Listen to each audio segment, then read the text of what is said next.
The Gospel writers each had an audience and a purpose in mind when producing their records of Jesus' life and ministry.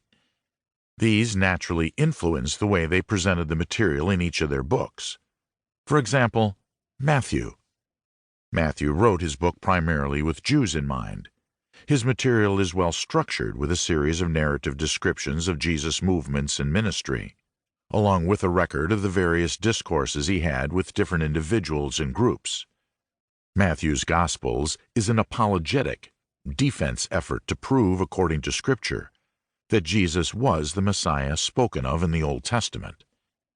This explains why he supports Jesus' actions, teachings, and miracles with proof texts and prophecies about the Messiah and what he would say and do.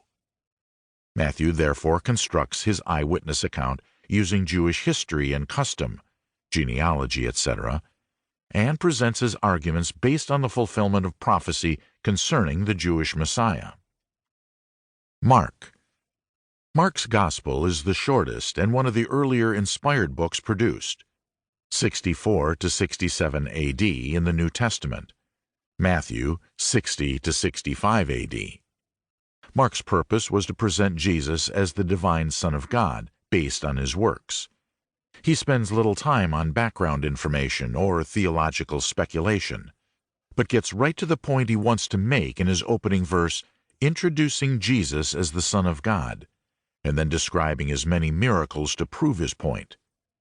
This short and direct method of presenting material appealed to the Roman mindset, and thus Mark's Gospel was Gentile-friendly and uncluttered with Jewish genealogies and references to Old Testament prophets that would be lost on a Gentile reading his book.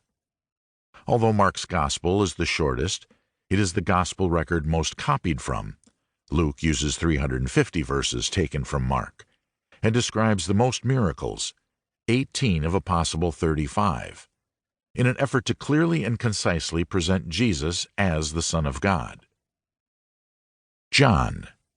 John's Gospel was written when the difference between the Jews and Gentile had largely disappeared after the destruction of the Temple in Jerusalem by the Romans in 70 AD. He's writing from Asia Minor, Turkey, where false doctrines such as Gnosticism are challenging the claims of Christianity.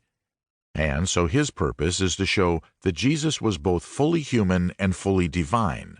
This was to counter Gnostic teaching that Jesus was either not fully human or not fully divine, but only parts of each at different times.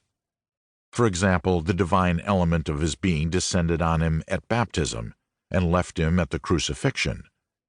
John's purpose, therefore, is to show Jesus as the fully divine Son of God, and that salvation was found in him alone. This he does by presenting a series of events where Jesus is displaying his divine glory through inspired teaching or powerful miracles, and then describing the reaction of belief or disbelief by those who witness these things. Luke. Both Matthew and John were chosen apostles and personally witnessed Jesus' baptism, ministry, death, resurrection, and ascension to heaven, and their record reflects this. Mark serves as an early co-worker with Paul and Barnabas on their first missionary effort, but left to return home before the trip was completed. He was then mentored by Barnabas, his cousin, after Paul refused to have him accompany them on the next missionary trip. He was eventually restored to Paul's good graces. We'll study this when we get to the book of Acts, and eventually ended up serving as Peter the Apostle's secretary. And so his gospel is largely what he wrote and organized concerning Peter's witness and experience with Jesus as an apostle. In the same way, Luke was not one of the chosen apostles, but came by his knowledge of the gospel and details of Jesus' life and teachings by association with the apostles, Paul, Peter, and other leaders of the early church.